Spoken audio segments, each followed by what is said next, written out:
एक बार की बात है, एक गांव था। उस गांव में लीलावती नाम की बुढ़िया उस गांव में रहती थी। लीलावती का एक बेटा समीर था। समीर शहर में ही रहता था। समीर की दो पत्नियां थी, श्वेता और सोनम। श्वेता सोनम की बड़ी बहन थी।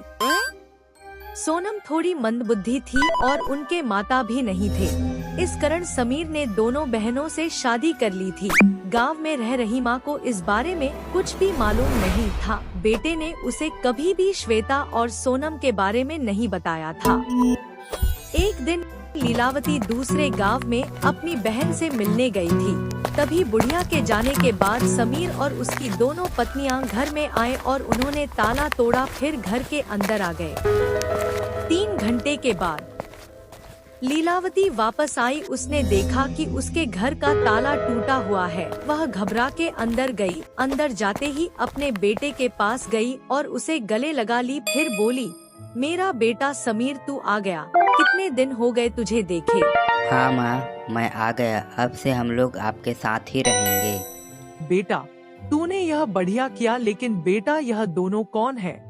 माँ, ये दोनों तुम्हारी बहुएं हैं। क्या बेटा, तूने शहर में ही शादी कर ली और दोनों से तूने शादी कर ली, यह तूने क्या किया? माँ मेरी बात सुनो। अब क्या सुनो? माँ मेरी बात तो सुनो।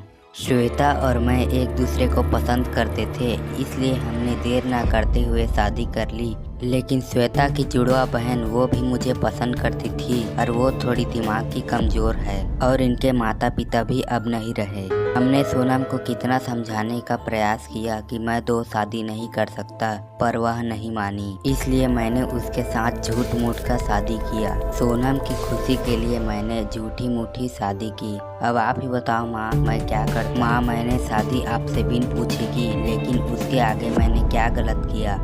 माँ ने बोला, बेटा, तूने आज इंसानियत दिखाया दी। माना यह ठीक नहीं है, पर हमें इसे खूब प्यार देंगे। सभी लोग खुश हो गए।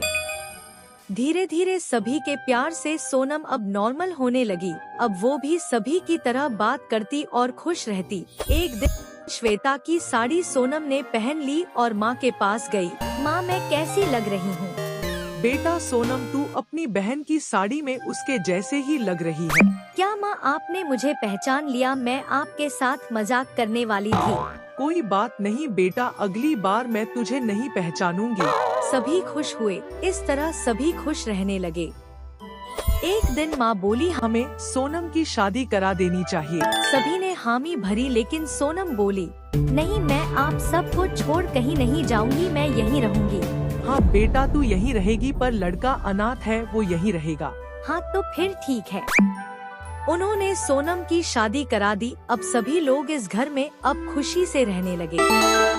इस कहानी से हमें यह सीख मिली कि इंसान अगर कैसा भी हो, अगर उसे सभी का प्यार मिले तो वह व्यक्ति ठीक हो जाता है। हमें अपनों के साथ अच्छे से व्यवहार करना चाहिए, इससे हम अपना जीवन खुशी से बिताएंगे।